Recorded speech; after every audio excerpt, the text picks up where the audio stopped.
दोस्तों नमस्कार, मैं आपका दोस्त और guide advocate Amit Gupta. GST की आज की श्रृंखला में हम सेक्शन 64 का जिक्र करेंगे, जो कहता है summary assessment in certain special cases. Section 64 क्या कहता है? Summary assessment in certain special cases. आइए, इसके दो सब सेक्शन है, सब सेक्शन 1, सब सेक्शन 2। आइए के करके देखते हैं सब सेक्शन 1 क्या कहता है।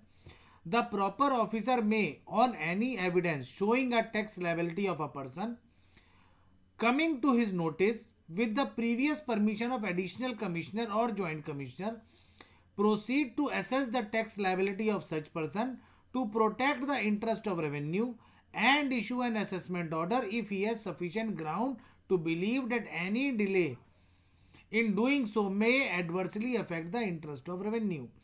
यानी अगर किसी अधिकारी को यह महसूस होता है कि भारत सरकार की रेवेन्यू का नुकसान होने की संभावना है, तो with the approval of additional commissioner और जॉइंट कमिश्नर वो आपका एक समरी असेसमेंट कर सकता है।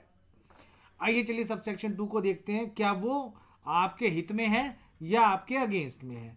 सब सेक्शन 1 तो क्लियर हो गया कि अगर किसी अधिकारी को यह महसूस होता है, if a proper officer is having a believe that there is some loss of revenue to the government, तो वो स्पेशल असेसमेंट कर सकता है, समरी असेसमेंट कर सकता है।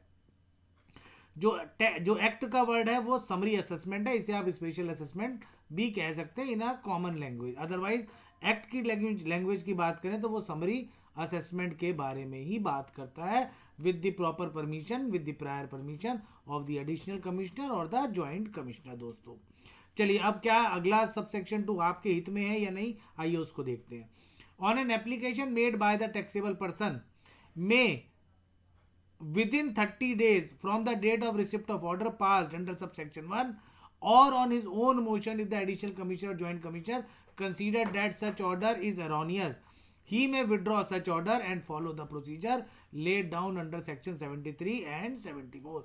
यानी अगर आपको महसूस होता है कि जो समरी असेसमेंट ऑर्डर पास हुआ है वो कहीं ना कहीं गलती है, उसमें एरोनियस इन नेचर है, तो विद इन 30 डेज आप उसके बारे में उसको चैलेंज कर सकते हैं। या अगर कभी एडिशनल कमिश्नर साहब या ज्वाइंट कमिश्नर साहब को महसूस होता है तो नॉर्मल प्रोसेस में सेक्शन 73 और सेक्शन 74 लागू है। दोस्तों आज के लिए इतना ही, अगले सेक्शन के लिए वेट करें और अगले वीडियो का इंतजार करें। मेरी आखिरी प्रार्थना है कि मेरे वीडियो को लाइक करें और सब्सक्राइब करें और मेरे चैनल को पूरे ही भारत में पहुंचाने की कोशिश करें। धन्यवाद दोस्तों, शुक्रिया, आदाब।